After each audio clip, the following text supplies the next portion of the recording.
Pán tréner, zápas s Lotyšskom za nami, celkom jednoznačné víťazstvo 5-0, tak bol to aj taký jednoduchý zápas? To bol veľmi náročný zápas, dlho to bolo 1-0, veľmi ťažký zápas, Lotyši sú veľmi kvalitní súper a ja chcem chalanov pochváliť za obetavý tímový výkon. Čím sme možno zlomili tých Lotyšov a čím sme ich nakoniec dolali?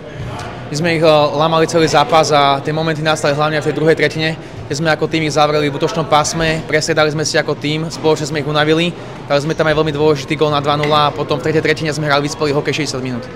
Skončili sme v základnej skupine na 2. mieste, tak je to určitá výhoda pre nás? Ja chcem hlavne pochváliť Miša Pradela za tento zápas ešte a celý obetavý tímový výkon, čo sa týka 2. miesta. To bol náš cieľ pred týmto zápasom, to sme splnili a teraz začína druhá súťaž, musíme teraz regenerovať. Adam, dôležitý zápas s Lotyšskom za nami, nakoniec celkom jednoznačné víťazstvo, tak aký bol to zápas? Bol jednoduchý? Tak určite zápas nebol jednoduchý a zo začiatku sme mali trošku tie problémy aj v obrannom pásme, ale v tretej tretine sme sa chytili a začalo to tam padať.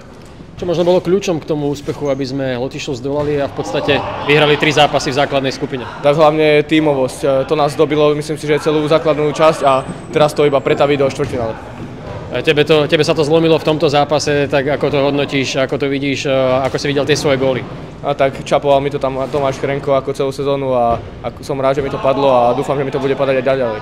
Praďo, náročný zápas za nami, tvoja druhá nula, ako si videl tento zápas z pozície brankára? Tak super zápas, chalani hrali veľmi dobre, hrali sme ako tím, vďaka tomu si myslím, že sme dneska vyhrali. Ako sa tebe chytalo, bol to o čosi náročnejší zápas ako proti Norom alebo v porovnaní s Fínskom možno? Porovnal by som to s tým zápasom s tým Norskom, bol to dosť podobný zápas, mali také nepríjemnejšie pasáže, tlačili sa do brány, ale podarilo sa nám to dobre eliminovať. Postupili sme zo skupiny z 2. miesta, to znamená, že nemusíme sa sťahovať do druhej haly, môžeme ostať v našej šatni, je to výhoda, a čo nás čaká možno zajtra, aby sme sa dobre pripravili na štvrťfinále? Tak určite je to výhoda, si myslím.